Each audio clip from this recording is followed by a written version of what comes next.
बल्ल तल यहाँ चौकी आइपुग्यौँ हामी चाहिँ। म त लाग्थ्यो यहाँनिर चौकी छ होला भनेर। ठाउँ चाहिँ बबाल रहेछ। सर यहाँदेखि हेरेर पहाडी हिमाल देखिने दुकान हो कि क्या होटल हो यो?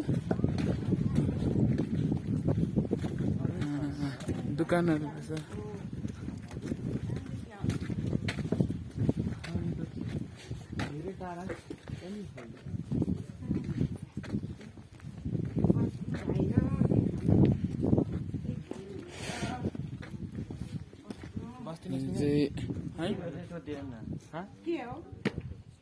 मंगलबारे भन्ने ठाउँ कति लाग्छ? मंगलबारे त पर आधी घन्टा 1 घन्टा लाग्छ।